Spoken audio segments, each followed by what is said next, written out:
नमस्कार बच्चों। आप 9th क्लास पास कर चुके होंगे और आप 10वीं क्लास में अभी प्रवेश किए होंगे। तो इस वीडियो के माध्यम से मैं आप लोगों को 10वीं कक्षा के गणित के सिलेबस के बारे में बताऊंगा कि किस चैप्टर से कितने मार्क्स के प्रश्न पूछे जाते हैं और आपको किस तरह से तैयारी करनी चाहिए ताकि मैथ में आपको अच्छे मार्क्स आए, यहाँ तक कि 90 प्लस भी मार्क्स आते हैं। अगर आप अच्छे से पढ़ाई करेंगे तो आपको 100 मार्क्स भी मिलेंगे। तो इस वीडियो के माध्यम से मैं आपको बताऊंगा कैसे 100 में 100 मार्क्स लाए या 90 प्लस मार्क्स लाए। सबसे पहले आप लोग देखेंगे गणित के जो सिलेबस है, सिलेबस में 100 मार्क्स के एग्जाम्स होते हैं। 100 मार्क्स में जो थ्योरी का पेपर्स होता है 80 80 मार्क्स के होते हैं और 20 मार्क्स का इंटरनल असेसमेंट, जो हिंदी में आंतरिक मूल्यांकन कहते हैं। ये 20 नंबर का जो ये आंतरिक मूल्यांकन का पेपर है, ये आपको स्कूल में कराए जाएंगे। अगर आपका यदि आपका संबंध स्कूल में अच्छे हैं तो आपको ये 20 में 20 मार्क्स मिलेंगे।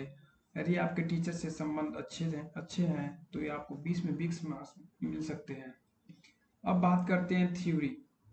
थ्योरी 80 मार्क्स के होते हैं। 80 नंबर के थ्योरी में आपको क्या क्या पढ़ना है। आपके मैथ्स के बुक में एनसीईआरटी की जो बुक है वो आपको, उसमें टोटल आपको 14 अध्याय हैं, 14 चैप्टर्स हैं। उस 14 चैप्टर से आप लोगों को 80 नंबर का क्वेश्चंस पूछे जाएंगे। अब देखते हैं कि इन 14 चैप्टर्स कौन कौन से हैं। सबसे पहले मैं बता दूं, इन 14 चैप्टर्स को कुल 7 भागों में बांटा गया है। ध्यान से देखिए यहाँ पे, ये कुल भाग 7। भाग 1 में आपको क्या क्या पढ़ना है। भाग 1 में है चैप्टर 1। चैप्टर 1 में क्या है? संख्या पद्धति, जिसको अंग्रेजी में कहते हैं नंबर सिस्टम। अब इससे 6 नंबर के क्वेश्चंस आते हैं, यानी अगर इस चैप्टर को आप पढ़ेंगे तो इससे 6 मार्क्स आपको मिल सकते हैं। दूसरा भाग है बीज गणित, यानी अलजेब्रा से 20 मार्क्स के क्वेश्चंस आते हैं, जो कि ये बहुत ही महत्वपूर्ण है। अब अलजेब्रा में आपको क्या क्या पढ़ना है, तो आपको बहुपद पढ़ना है, दो चर वाले रैखिक समीकरण युग्म पढ़ने हैं, द्विघात समीकरण पढ़ना है। ठीक है। उसके बाद आपको देखते हैं,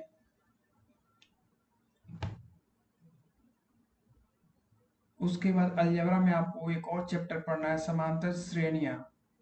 ठीक है। उसके बाद भाग 3 में देखते हैं क्या क्या है। भाग 3 में आपको त्रिकोणमिति पढ़नी है, जो 12 नंबर के एग्जाम्स में क्वेश्चन पूछे जाते हैं। आपको त्रिकोणमिति में क्या क्या पढ़ने हैं? त्रिकोणमिति का परिचय पढ़ना है। उसके बाद त्रिकोणमिति के कुछ अनुप्रयोग, जिसमें है हाइट एंड डिस्टेंस, जिसको हिंदी में ऊंचाइयां और दूरियां कहते हैं।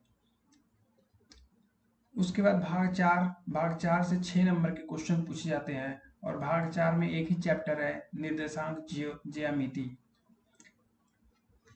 उसके बाद अगला भाग है 5, और भाग 5 में हम लोग ज्यामिति पढ़ेंगे, ज्योमेट्री, जो कि बहुत ही इंपॉर्टेंट है। वो 15 मार्क्स के क्वेश्चन पूछे जाते हैं।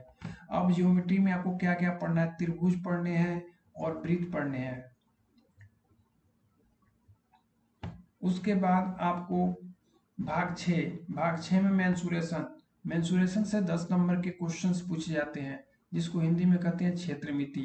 अब क्षेत्रमिति में आपको क्या क्या पढ़ना है? वृत्तों से संबंधित क्षेत्रफल, उसके बाद पृष्ठीय क्षेत्रफल और आयतन। क्षेत्रमिति में ये 2 चैप्टर पढ़ने हैं। ये बहुत ही इंपॉर्टेंट है और बहुत ही इंटरेस्टिंग है, इसको अच्छे से पढ़ना है। उसके बाद भाग 7 में आते हैं। भाग 7 में आपको क्या पढ़ना है? सांख्यिकी और प्रायिकता, जो 11 नंबर के प्रश्न आते हैं आपके एग्जाम्स में। ये सबसे अंत में पढ़ाएंगे आपको। और बस इतना ही सिलेबस है। आपके बुक्स में क्या क्या दिया है मैं बता देता हूँ। आपके बुक्स में, एनसीईआरटी के बुक्स में है विषय सूची, यहाँ पे लिखा हुआ है, देखिए ध्यान से। पहला चैप्टर है वास्तविक संख्याएं, दूसरा चैप्टर है बहुपद, तीसरा चैप्टर है दो चर वाले रैखिक समीकरण युग्म, तीसरा है द्विघात समीकरण, पांचवा है समांतर श्रेणियां, छठा है त्रिभुज, 7वां है निर्देशांक ज्यामिति, 8वां है त्रिकोणमिति का परिचय, 9वां है त्रिकोणमिति के कुछ अनुप्रयोग, 10वां वृत्त, 11वां वृत्तों से संबंधित क्षेत्रफल, 12वां पृष्ठ के क्षेत्रफल और आयतन, 13वां सांख्यिकी और अंतिम जो चैप्टर है, अंतिम जो अध्याय है वो है प्रायिकता। ये आपको विषय है, यही सब चैप्टर्स आप पता है कि एनसीईआरटी के बुक्स कैसे डाउनलोड करते हैं। तो मैं अपने चैनल पे एक वीडियो डाल रखा हूँ जिसका नाम है how to download NCERT books. उस वीडियो को आप देखें, आपको आइडिया हो जाएगा कैसे बुक्स डाउनलोड करते हैं। थैंक यू फॉर वॉचिंग और इस चैनल को जरूर सब्सक्राइब करें।